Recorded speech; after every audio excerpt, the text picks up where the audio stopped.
سلطان محمود کو اپنے مخبروں سے یہ اطلاعات متواتر مل رہی تھیں کہ شمالی اور وسطی ہندوستان کی تمام ریاستیں سلطان سے شکست کھانے کے بعد اب بدلہ لینے کے لیے ہاتھ پیر مار رہی ہیں کہ شیوا بت کو غسل دینے کے لیے تازہ پانی روزانہ کی بنیاد پر دریائے گنگا سے لایا جاتا تھا۔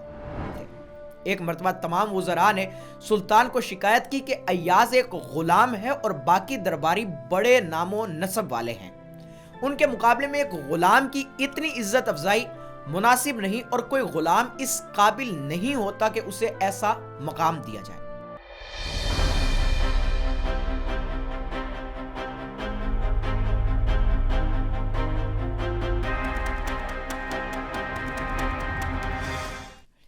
بسم اللہ الرحمن الرحیم۔ السلام علیکم دوستو، آپ دیکھ رہے ہیں ڈسکور وزڈم، میں ہوں امیس لیاقت۔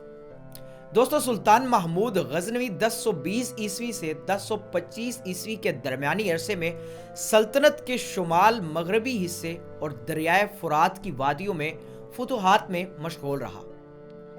اسی عرصہ میں سلطان محمود کو اپنے مخبروں سے یہ اطلاعات متواتر مل رہی تھیں کہ شمالی اور وسطی ہندوستان کی تمام ریاستیں سلطان سے شکست کھانے کے بعد اب بدلہ لینے کے لیے ہاتھ پیر مار رہی ہیں اور اب کی بار ایک مشترکہ حملے کی تیاری ہے۔ اس کے لیے گجرات کے علاقے کاٹھیا واڑ میں ایک بہت ہی مشہور مندر سومناتھ کو مرکز بنایا گیا ہے۔ سومناتھ سمندر کے کنارے ایک عظیم الشان مندر تھا جسے پورے ہندوستان میں ہندوؤں کے درمیان ایک مرکزی حیثیت حاصل تھی۔ مندر میں موجود شیوا کے بت کی اہمیت کا اندازہ اس بات سے لگایا جا سکتا ہے کہ شیوا بت کو غسل دینے کے لیے تازہ پانی روزانہ کی بنیاد پر دریائے گنگا سے لایا جاتا تھا۔ جنگ کی تیاریاں زور و شور سے جاری تھیں کہ سلطان نے پیشگی حملے کی تیاری کر دی۔ غزنی سے سومناتھ تک کا فاصلہ تقریباً 2600 کلومیٹر بنتا ہے، جس میں سے 500 کلومیٹر طویل مشکل ترین صحرائے چولستان اور راجستھان بھی پڑتا ہے۔ اکتوبر 1025 میں سلطان کی فوج 30,000 سپاہیوں کے ساتھ غزنی سے روانہ ہوئی۔ 3 مہینوں کی مسافت کے بعد جنوری 1026 عیسوی میں سومناتھ کے مندر کے قریب پڑاؤ ڈالا۔ ہندوستان کے طول و عرض سے مہاراجے اور راجواڑے اپنی اپنی فوج کے ساتھ مندر کی حفاظت کے لیے موجود تھے۔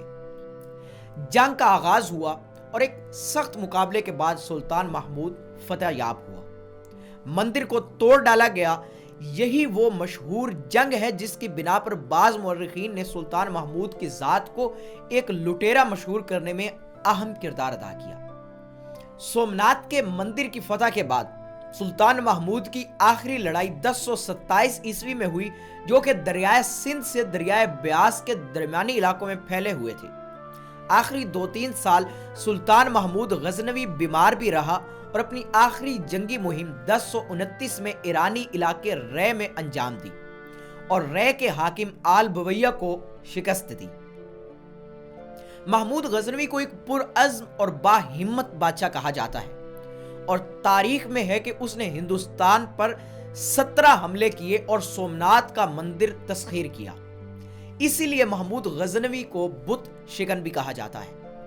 سلطان محمود غزنوی کا ایک غلام جس کا نام ایاز تھا، اس کو اپنی ذہانت، قابلیت، فرض شناسی اور ایمانداری کی وجہ سے ایک طرف محمود غزنوی کا قرب اور اہم عہدہ نصیب ہوا، دوسری جانب بہت شہرت اور عزت اس کے حصے میں آئی۔ کہتے ہیں کہ سلطان محمود غزنوی اپنے اس غلام ایاز پر اندھا اعتماد کرتا تھا اور ایاز نے بھی ہر موقع پر خود کو اپنے منصب اور سلطان کے اعتماد کا اہل ثابت کیا۔ لیکن ایاز کی یہ عزت اور توقیر دیکھ کر دوسرے درباری اور وزراء اس سے حسد محسوس کرنے لگے تھے۔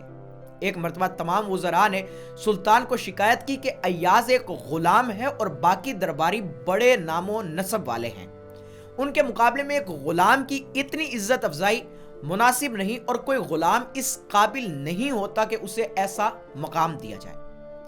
محمود نے اسی وقت ایک بہت قیمتی ہیرا شاہی خزانے سے منگوایا اور ساتھ ہی ایک ہتھوڑا بھی منگوا لیا۔ اب اس نے اپنے ایک عالی نسب وزیر کو بلایا اور ہیرے کو توڑ دینے کا حکم دیا۔ وزیر نے عقل مندی ظاہر کرتے ہوئے کہا بادشاہ سلامت یہ قیمتی ہیرا ہے اور ریاست کی امانت ہے، اس کے ٹوٹنے سے نقصان ہوگا۔ میرا خیال ہے کہ آپ اپنے فیصلے پر نظر ثانی فرما لیں۔ محمود نے اس کی بات سن کر دوسرے وزیر کو بلایا اور وہی حکم دیا۔ اس نے بھی اسی قسم کی بات کی اور خود کو بادشاہ اور قوم کا خیرخواہ ثابت کرنے کی کوشش کی۔ 5 وزراء کو یہی حکم دینے کے بعد، ان سے اسی قسم کی بات سننے کے بعد، سب سے آخر میں محمود نے اپنے غلام ایاز کو بلا کر وہی حکم دیا۔ ایاز نے فوراً ہتھوڑا تھاما اور ضرب لگا کر ہیرا توڑ دیا۔ پورے دربار میں شور مچ گیا کہ اس غلام سے عقل و دانش اور بڑی سوچ کی توقع ہی عبث ہے، اس نے اتنا بڑا نقصان کر دیا اور بادشاہ کو کوئی تجویز نہ دی، اسے کڑی سزا دینی چاہیے۔ سلطان محمود نے ایاز سے پوچھا کہ اس نے کوئی دلیل اور منطق کیوں نہ پیش کی اور کسی طرح ہیرے کو ٹوٹنے سے کیوں نہ بچایا۔ اس غلام ایاز نے جواب دیا بادشاہ سلامت، میرے لیے تو آپ کا حکم اس ہیرے سے زیادہ قیمت رکھتا ہے اور آپ جس خواہش کا اظہار کرتے ہیں وہ میرے لیے بیش قیمت ہے۔